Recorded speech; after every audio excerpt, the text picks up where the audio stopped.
माझ्या यूट्यूब चॅनेलला 650 सबस्क्रायबर्स मिळालेले आहेत आणि व्ह्यूअरशिप 23-23.5 हजारापर्यंत पोहोचलेली आहे। धन्यवाद। लवकरात लवकर ते मला 1000 पर्यंत पोहोचवा। माझा आजचा व्हिडिओ आहे, परवा महाराष्ट्राचे उपमुख्यमंत्री यांनी देवेंद्र फडणवीस यांनी कोल्हापूरला आपल्या भाषणात एक नवा शब्द शोधून काढला। जसं लव्ह जिहाद होता, तसं त्यांनी एक लँड जिहाद म्हणजे जमिनी बळकावण्याकरता जिहाद वक्फच्या बाबतीत, तसं आता महाराष्ट्राचे उपमुख्यमंत्र्यांनी नवीन शब्द शोधून काढला, व्होट जिहाद। आणि त्यांचं म्हणणं असं की लोकसभेत जो आमचा पराभव झाला महाराष्ट्रात पर्टिक्युलरली, अर्थात त्याच्याचमुळे त्यांना 32 जागा कमी पडल्या सिंपल मेजॉरिटीला, ही पण वस्तुस्थिती आहे। तर तो जो काही पराभव झाला याला कारण विशिष्ट वस्त्यांमध्ये विशिष्ट एरियामध्ये, अर्थात त्यांचा रेफरन्स नॅचरली केवळ मुस्लिम धर्माकडेच होता, एक गठ्ठा मतदान मुस्लिमांनी हे भाजप विरोधात केलं आणि म्हणून आमचा पराभव झाला। एक प्रकारे गुप्त मतदान जे काही असतं ते उघड करण्यात आलं। लगेच किरीट सोमय्या तर तयारच आहेत। किरीट सोमय्यांनी महाराष्ट्रातल्या 14 मतदारसंघातल्या काही पोलिंग बूथ्सवर ज्या नेमके मुस्लिम एरियातल्या आहे त्या एरियातली भाजपला मिळालेली किती 100-200 मतं, तर भाजप विरोधी मतदारांना 1000 मतं किंवा 30,000 मतं 25,000 मतं कशी मिळाली याची यादीच एक देऊन टाकली। ते तर काय बोलायला तयारच आहेत। त्यांच्यावर मात्र कोणता आरोप केला तर ते काहीही उत्तर देत नाहीत, ती गोष्ट वेगळी। तर त्यांनी लगेच सुरू केलं। तर प्रश्न असा आहे, आपण हा जो जिहाद वगैरे या शब्दाबद्दल मी फारसा बोलत नाही। लव्ह जिहाद, लँड जिहाद, आता वक्फ विषयी मी याच्या आधीच यूट्यूबवर अपलोड केलेला आहे की मुळात काहींचा आरोप असा आहे की अँटीला जी अंबानीची जागा आहे, जिथे ते एवढा मोठा जगातला एक फार मोठा बंगला उभा आहे, ती सुद्धा वक्फची आहे असा आरोप केलेला आहे। नितीन गडकरी तेव्हा काउन्सिलमध्ये होते, त्यांनी पण त्याला दुजोरा दिलेला असं होता। तर आता त्याच्याबद्दल तुम्ही कारवाई करा, त्याच्यावर कारवाई करत नाही आणि तुम्ही लव्ह जिहाद, लँड जिहाद आणि आता त्याच्यात व्होट जिहाद। आता नेमकं व्होट जिहाद म्हणजे काय? केवळ तुमचा पराभव झाला आहे म्हणून का? तर माझ्या दृष्टीने होय, ही वस्तुस्थिती आहे।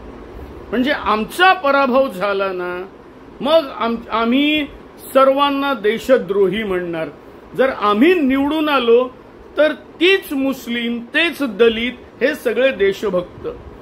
प्रश्न असा आहे की 2024ला महाराष्ट्रात जो मोठ्या प्रमाणात भाजपचा पराभव झाला याला कारण अब की बार 400 पार आणि त्याच्यानंतर आम्ही घटना बदलू, राज्य घटना बदलू, हे विधान त्यांच्या एका केंद्रीय मंत्र्यांनी केल्यानंतर आंबेडकरवादीच कशाला, समतावादी सगळेच लोक चिडलेले होते आणि त्यांनी समजा एकत्र येऊन हा पराभव केलेला असेल तर त्याबद्दल ते बोलायला तयार नाहीत।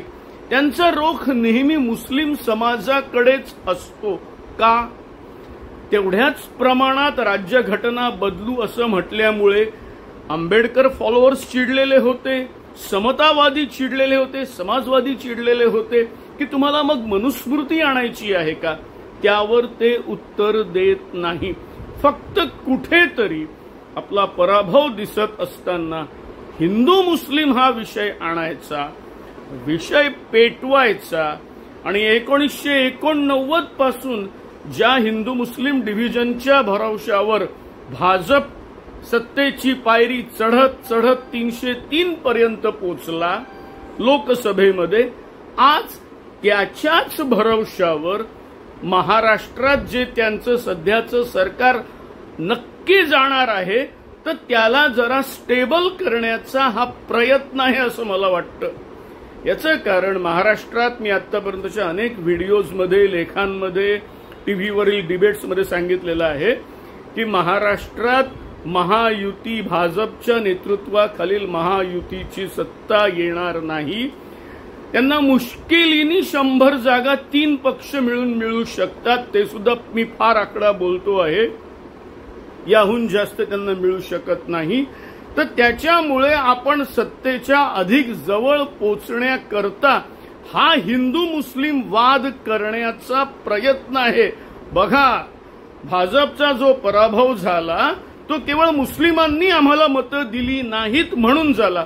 अरे पण हा ही लोकशाही आहे.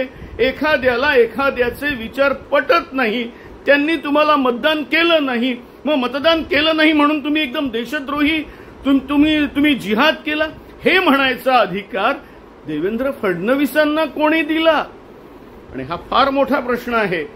हे एक प्रकारे हे विधान दुसरं तिसरं काही नसून हिंदू मुस्लिम वाद पेटवून त्याच्या भरवशावर महाराष्ट्रातली आपल्या हातातून निसटून जाणारी सत्ता आणण्याचा केविलवाणा प्रयत्न आहे असं मला वाटतं.